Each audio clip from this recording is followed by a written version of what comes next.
이번 주 암송하는 말씀 먼저 함께 한 번 더 암송해 보고 또 말씀 나누고자 합니다. 사도행전 16장 10절 말씀 같이 읽겠습니다.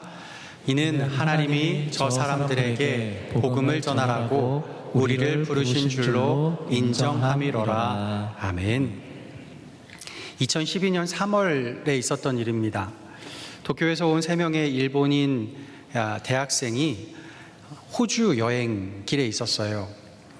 퀸즐랜드 해안가의 노스 스트라스부르크 섬까지 가는 여정을 이제 계획을 했는데, 렌터카 내비게이션의 목적지를 딱 섬으로 치니까 이 내비게이션이 직진하라는 거예요. 쭉 직진하라. 문제는 육지에서 섬까지 10km 정도 바다고요. 다리가 없어요. 그런데도 내비는 직진이래요. 세 사람이 어떻게 했을까요? 무조건 직진했습니다. 이 정도면 내비교를 믿는 내비교인이라고 할 수도 있겠죠. 썰물 때라서요, 물이 빠졌고 갯벌이 드러났었습니다. 갯벌을 따라서 무조건 직진했는데 어떻게 됐을까요? 그때 나왔던 기사 이 사진이 하나 있었는데요. 사진 한번 보여드릴게요. 이렇게 됐습니다. 차가 갯벌에 얼마 못 가서 빠졌죠. 그런데 썰물이었던 물이 갑자기 밀물로 들어와 버렸어요. 차가 바닷속에 잠기고 이 3명의 대학생들은 겨우겨우 빠져나와서 목숨은 부지했습니다. 2012년 때니까 그때만 해도 내비게이션이 그렇게 지금처럼 정확하진 않았죠. 저도 운전하다가 예전에 내비게이션 보다가 막힌 길인데 직진하라고 한 적이 있었는데, 그럴 때가 있었는데요. 지금은 내비게이션이 워낙 잘 나와서 정확해서 정말 내비교를 믿는 내비교인들이 많이 있을 겁니다. 물론 여전히 운전 잘하시는 분들은 내비보다 본인을 더 잘 믿죠. 우리 부목사님들 중에도요, 길눈 좋고 운전 잘하시는 분들 보면 제가 아무리 최단거리로 내비를 찍고 열심히 운전을 해도 그분이 먼저, 내비도 안 켠 그분이 먼저 도착하고 있는 걸 자주 봅니다. 우리는요, 기독교인입니다. 세상 내비가 가르쳐주는 대로 사는 내비교인 아닙니다. 그렇다고 내비보다 내가 길 더 잘한다고 내가 가르쳐주는 대로 사는 내가 교인도 아닙니다. 우리는 내비교인도 아니고 내가 교인도 아닙니다. 우리는 기독교인, 오직 예수 그리스도께서 가르쳐주시는 대로만 사는 그리스도인인 줄 믿습니다. 주님이 가라 하면 가고 주님이 멈춰 하면 멈추는 게 우리예요. 우리 앞을 깊은 바다가 가로막아도 주님이 직진하시면 직진하는 게 우리입니다. 그게 홍해 앞에서 모세이고 오늘 우리이기도 합니다. 오늘 본문은 바울의 2차 전도 여행 초반부입니다. 바울은 지금 아주 복잡한 상황에 있어요. 1차 전도 여행 때 함께했던 동역자 바나바와 갈라서 후입니다. 그래서 동역자가 필요해서 실라와 디모데를 동역자로 삼았는데 얘네들이 믿음의 초년생들이에요. 전도 여행의 완벽한 시작이라고 할 수가 없어요. 그래도 중요한 건 다시 전도의 발걸음을 뗐다는 것입니다. 그러자 놀라운 일이 벌어져요. 그게 오늘 본문 말씀입니다. 이 본문에서 질문이 하나 생깁니다. 바울의 전도 여행은 누가 인도하는 걸까? 이 질문은 오늘 우리를 향한 질문이기도 합니다. 교회와 성도와 사명은 누가 인도하는 걸까? 오늘 이 질문에 대한 답을 3가지로 찾아보고자 합니다. 첫째는요, 교회는 예수님이 굳건케 하십니다. 우리 같이 한번 읽어볼까요? 교회는 예수님이 굳건하게 하십니다. 아멘. 5절 말씀 우리 같이 읽어보겠습니다. 이에 여러 교회가 믿음이 더 굳건해지고 수가 날마다 늘어가니라. 아멘. 여러분, 이 구절 어떤가요? 뭐 그냥 그런가 보다 싶은가요? 이상하지 않으세요? 여기서 이상한 걸 느껴야 돼요. 통독을 하다 보면 이 부분이 너무 이상해요. 조금 전 교회에서 무슨 일이 있었죠? 몇 절 앞에 가서 15장 39절을 보면 초대교회 최고의 목사님 두 분, 바울과 바나바가 뭘 했는지가 나와요. 뭘 했다고 나오죠? 서로 심히 다투어 피차 갈라서니. 성경이니까 심히 다투어 이 정도로 끝냈죠. 현실에서는 어땠을지 모르겠어요. 멱살 잡고 주먹 쥐고 서로 싸운 건 아닐까 싶기도 합니다. 이걸 우리 현실로 가져와 보세요. 너무 민망해요. 우리 교회 안에서 목사님 두 분이 치고받고 싸운다? 서로 으르렁대고 갈라선다? 어떻게 될 것 같아요? 성도들 마음이 어떨까요? 흔들리겠죠? 실망할 겁니다. 이 일로 상처받았다고 하면서 교회 떠나는 이들도 있을 거예요. 당시 성도들이라고 안 그랬을까요? 그런데 15장 41절에 뭐라고 나오냐면 교회들을 견고하게 하니라. 아니, 목사님 두 분이 막 싸우고 서로 갈라지고 교회가 혼란스러워졌는데 교회가 견고해지니라. 그러고 오늘 본문 5절에 뭐라고 해요? 교회가 믿음이 더 굳건해지고 수가 날마다 늘어가니라. 이게 말이 됩니까? 네, 이게 말이 돼요. 교회를 굳건하게 한 건 바울이 아닙니다. 바나바도 아닙니다. 교회 장로, 권사, 집사, 성도도 아닙니다. 교회가 휘청거릴 상황에서 교회가 굳건해진다? 이건 사람의 역사가 아니라 주님의 역사인 겁니다. 우리는 종종 착각해요.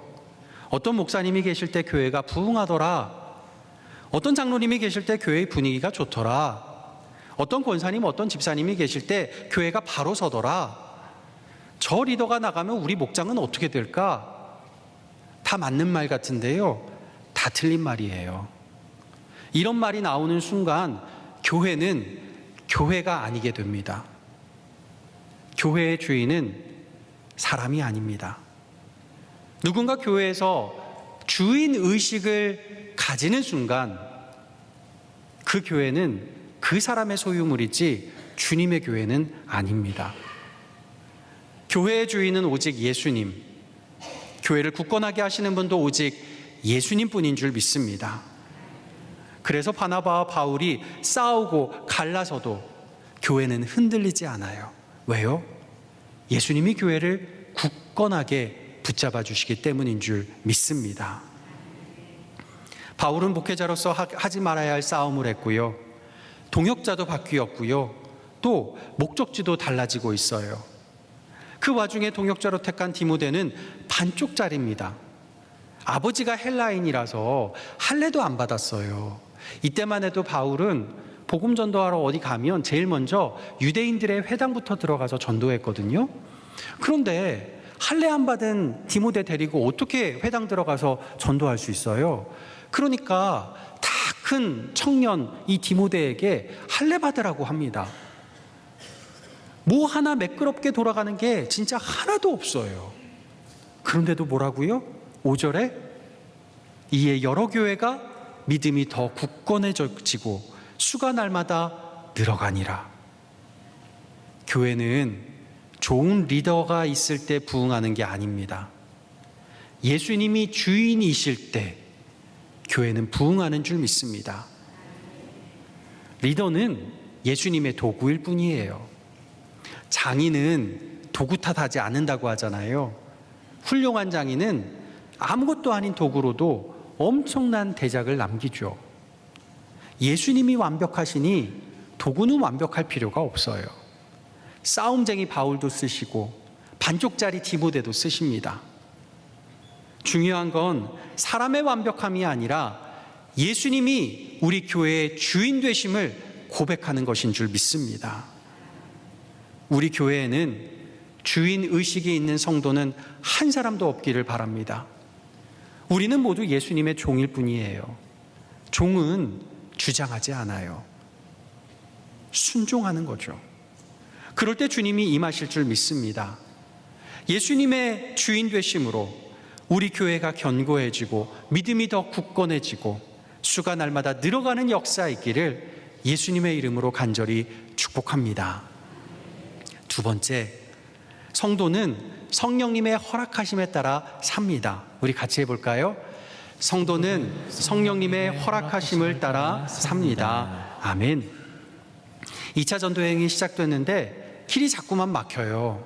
6절에 보면 성령이 아시아에서 말씀을 전하지 못하게 하시거늘 막혔어요. 7절에 가면 비두니아로 가고자 애쓰되 예수의 영이 허락하지 아니하시는지라 또 막혔어요. 그러고 나니 8절에 뭐라고 해요? 무시아를 지나 드로아로 내려갔는데 결국 내려가 버려요. 이런 답답한 고구마 전개가 어디 있습니까? 나 하나 잘 살자고 이런 것도 아니고 예수 복음 전하러 가겠다는 건데 누가 막는다고요? 예수의 영이, 성령님이 막으신다는 거예요. 어떻게 이럴 수가 있어요? 이럴 때는 어떻게 해야 될까요? 바울은 어떻게 했습니까? 막히면 멈췄어요. 또 막히면 돌아갑니다. 그래도 막히면 내려가요. 실패일까요? 포기인가요? 다 아닙니다. 지도 한번 보겠습니다. 여러분 보시는 지도의 오른쪽 중간쯤 보시면 루스드라라고 조그마한 글씨로 지명이 표시되어 있는 게 보이는지 모르겠습니다. 이 바울이 디모데를 만난 곳이라고 해서 이게 검은색 띠가 되어 있는 거, 오른쪽 가운데쯤 검은색 띠가 되어 있는 거, 거기가 가리키는 곳이 루스드라인데요. 찾으셨나요? 거기서 바울이 디모데를 만나서 2차 전도 여행을 시작을 하는데요. 거기서 보면 왼쪽으로 쭉 가면 아시아라고 큰 글씨로 되어 있죠. 이 아시아가 아시아 대륙을 말하는 게 아니고요. 튀르키예 지역 서남부 지방 이름을 말해요. 이 아시아는 이 지금 루스드라, 바울이 있는 루스드라에서 왼쪽으로 쭉 가면 되는 거예요. 그렇게 가려고 했는데 성령님이 막으셨죠. 막으시니까 왼쪽으로 못 가니까 길을 살짝 틀었어요. 틀어서 대각선으로 올라가게 되죠. 대각선으로 올라가니까 거기가 어디냐면 거기가 부르기아와 갈라디아 사이길이 되는 거예요. 부르기아, 갈라디아 찾으셨나요? 예, 그 사이길로 올라가게 돼요. 그 사이길로 올라가다가 아시아가 안 되니까 아시아 반대편 내 고향 땅으로 가자 하고 이 고향 땅 비두니아 쪽으로 바울이 틀려고 합니다. 아시아 정반대쪽이죠. 비두니아 쪽으로 가려고 하니까 또 성령이 막으셨죠.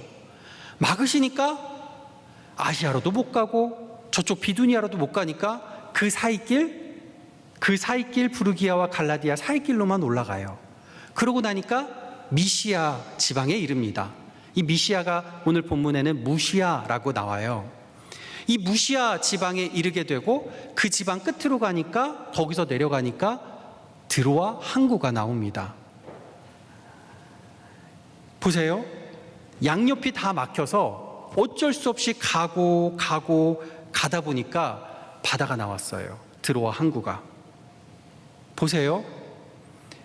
성령께서 지금 바울을 끌고 가신 데가 어디냐면 빌립보, 이 드로아 항구에서 배 타면 바로 갈 수 있는 빌립보예요. 바울은 아직 모르죠. 바울은 막혀서 가니까 간 곳이 드로아 항구였어요. 근데 보세요. 루스드라에서 드로아까지 전체를 보니까 직진길이에요. 바울은 분명히 막히고 이쪽으로 가려니 또 막히고 이쪽으로 가려니 또 돌아가고 계속 막혀서 돌아가고 했는데 큰 그림으로 보니 성령님의 허락하심을 따라 보니 이 길이 직진길인 거예요. 우리 성도의 삶은 내가 내 계획표를 다 짜놓고 성령님께 통보하는 삶이 아닙니다. 이제 지도 그만 보여주셔도 됩니다. 우리는 주님의 종인데 감히 주인한테 통보한다고요? 이건 뭐 말도 안 되는 일이죠. 우리는 우리 계획표가 아니고요. 성령님의 계획표대로 살아가야 되는 사람인 줄 믿습니다. 고린도전서 10장 23절에 말씀합니다. 모든 것이 가하나 모든 것이 유익한 것이 아니요 모든 것이 가하나 모든 것이 덕을 세우는 것은 아니니 우리가 하려는 일이 아무리 가능하고 아무리 선하고 아무리 옳아도 성령님이 허락하시지 않으면 멈춰야 하는 겁니다. 내 생각, 내 주장 무조건 되어야 성령님의 역사가 아닌 거예요. 내 생각, 내 주장 다 꺾일 때까지 길마다 막히는 것이 성령님의 역사입니다. 성령님의 허락을 따라서 멈추고 돌아서고 내려가다 보면 어느 순간 깨닫게 돼요. 아, 이 길이 직진길이었구나. 물론 이게 자기 합리화가 되어서는 안 되죠. 그냥 아유 모르겠다 그 자리에 주저앉고 나 아무것도 안 해 그냥 떠먹여 주길 기다리는 그런 건 안 됩니다. 기도했으면 움직여야 해요. 막혔으면 다른 길을 찾아야 하고요. 또 막혔으면 아, 이 길이 아닌가 보다 하고 다른 길로, 하나님이 이끄시는 길로 찾아 나서야 합니다. 문을 두드려 보아야 해요. 예수님 말씀하신 대로 문을 두드리라 그리하면 너희에게 열릴 것이니 두드리고 또 두드리고 성령님의 허락을 받을 때까지 이 문 저 문 두드려 보는 겁니다. 성령님이 반드시 인도하실 것을 믿고 내 뜻이 아니라 성령님의 허락하신 때까지 두드려 보는 것, 이게 믿음입니다. 그렇게 성령님의 허락하심을 따라 사는 저와 여러분 되시기를 예수님의 이름으로 간절히 축복합니다. 마지막 세 번째, 사명은 부르신 하나님이 보내시는 곳으로 가는 것입니다. 우리 같이 읽어볼까요? 사명은 부르신 하나님이 보내시는 곳으로 가는 것입니다. 아멘. 도착한 드로아는 항구 도시입니다. 거기서 바다를 건너면 마게도냐, 이 유럽이 나오죠. 드로아에서 길을 멈춘 바울은 성령님의 허락하심이 어디일까 기도하며 묵상하며 그러다 잠이 듭니다. 꿈을 꿔요. 그때 환상을 보죠. 9절에 바다 건너 마게도냐에서 사람 하나가 소리쳐 외치는 꿈을 꿉니다. 마게도냐로 건너와서 우리를 도우라. 전혀 계획이 없던 목소리예요. 생각하지 못한 목소리에 바울은 아멘으로 응답합니다. 이 목소리는 바울에게만 들려오는 목소리가 아니에요. 오늘 우리에게도 들려오는 목소리입니다. 오픈도어라고요. 옛날에 소련이 있을 때 소련 지역을 선교하려고 시작한 선교단체가 있습니다. 유럽에서 시작한 선교단체인데요. 지금도 기독교 박해가 심한 나라들에 성경을 전달하는 그 복음을 전하는 그런 일들을 하고 있는 선교단체입니다. 2023년 얼마 전이죠. 2023년 9월호 이 오픈도어 소식지에 이런 선교 보고 이야기가 올라왔습니다.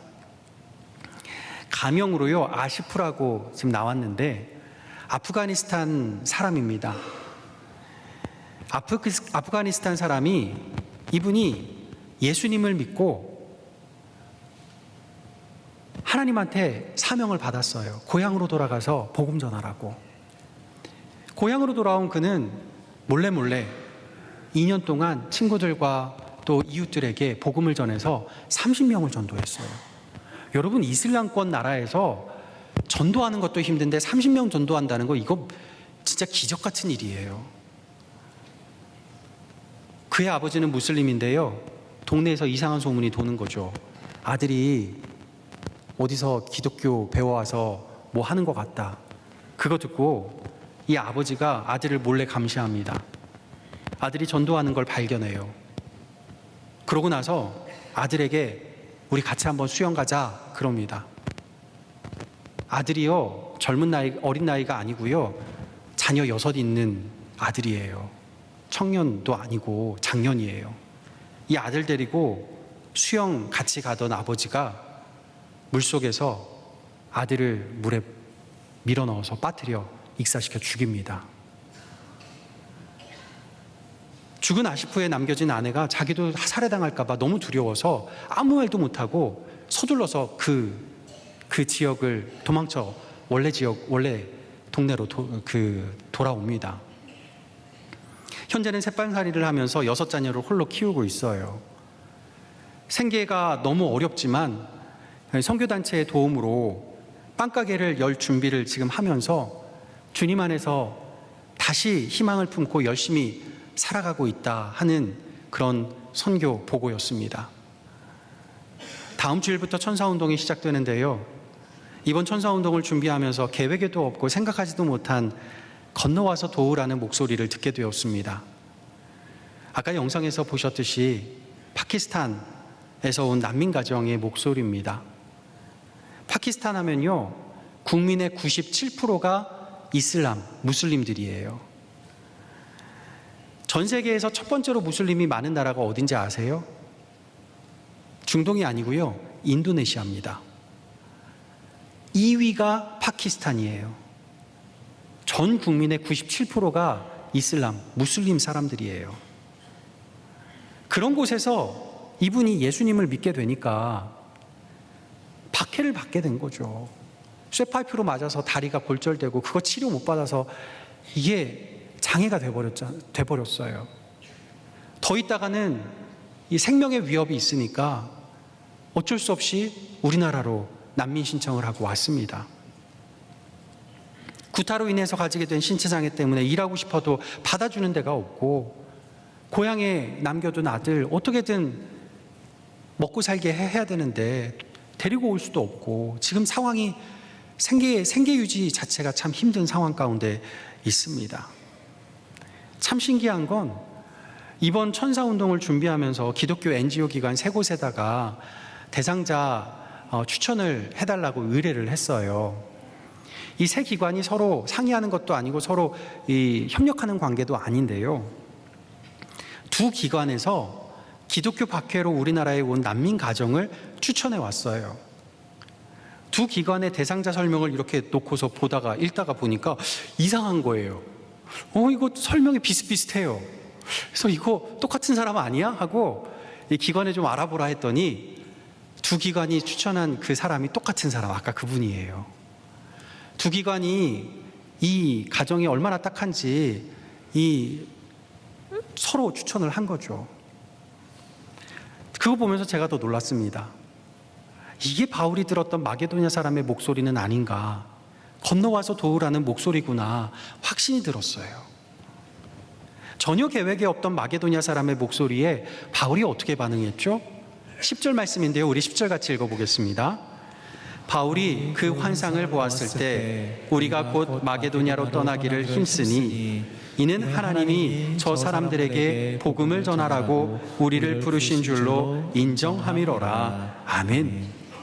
사명자는요, 자기 계획 안에서 사는 사람이 아닙니다. 언제든 예상하지 못한 부르심이 와도 짐 싸서 이사 갈 수 있는 사람이에요. 물론 아무나 부른다고 가는 건 아니죠. 9절에 보면 바울의 꿈에서 누가 불렀다고 하죠? 마게도냐 사람 하나가. 근데 10절 끝에 바울은 이 목소리를 누구 목소리라고 말하죠? 하나님이 그래요. 하나님이 저 사람들에게 복음을 전하라고 우리를 부르신 줄로 인정함이로라. 인정함이로라, 이 말은 헬라어로 뜻으로 보면 확증했다, 이 말이에요. 확증했다. 꿈에서는 마게도냐 사람 목소리였는데 지금까지 내가 걸어온 길, 막히고 막혔던 길, 돌아오고 돌아왔던 길, 결국 내려왔던 길을 묵상해 보니 이 사람이 우리를 부르는 게 아니라 하나님이 부르신 거구나 확증하게 된 거예요. 그래서 아멘하고 즉시 짐을 쌉니다. 바다가 가로막혀 있어서 건너갈 생각을 한 번도 해본 적 없던 바울이 이제는 확증이 되었으니 바다를 뚫고 직진합니다. 그렇게 하나님이 보내시는 곳으로 가서 돕는 사명은 나의 도움으로 그치지 않아요. 하나님의 도우심, 곧 에베네셀이 되는 줄 믿습니다. 사무엘상 7장에서 블레셋 대군이 쳐들어왔을 때 이스라엘이 풍전등화 가운데서 하나님의 에베네셀의 도움을 경험하고 나니 대승, 완승을 거두게 되었죠. 마찬가지로 에베네셀 하나님의 부르심임을 확증하고 바다를 건넌 바울은 유럽의 관문 빌립보에서 귀신을 쫓아내고 감옥문을 흔들고 교회를 세우는 승리의 역사를 써내려갑니다. 이번 천사운동이 그런 에베네셀 하나님의 도우심과 승리의 역사가 되기를 간절히 소망합니다. 우리 정말 우리 평생에 이슬람 기독교 박해를 입은 가정을 도울 기회가 몇 번이나 될까요? 우리 평생 중에 우리의 도움이 에베네셀 하나님의 놀라운 기적 같은 도움심이 될 기회가 몇 번이나 있을까요? 건너와서 도우라는 천사운동의 음성이 사람의 음성이 아니라 하나님의 음성으로 들리고 우리 한 사람 한 사람의 손길이 주님의 도우심이 되는 에베네셀의 역사의 길을 예수님의 이름으로 간절히 축복합니다. 기도하겠습니다. 아버지 하나님, 우리 교회 오직 주님이 주인이신 교회임을 고백합니다. 우리 성도들 오직 성령님께서 허락하시는 대로 살아가는 성도인 줄 믿습니다. 그 믿음 가지고 우리의 손을 내밀어 에베네셀 하나님의 손길이 되기를 소망하오니 부르심에 따라 건너와서 도우라는 음성에 따라 주님께 영광 찬양 올려드리며 순종하는 우리 고척의 성도들 되게 도와 주시옵소서. 예수 그리스도의 이름으로 기도하옵나이다. 아멘.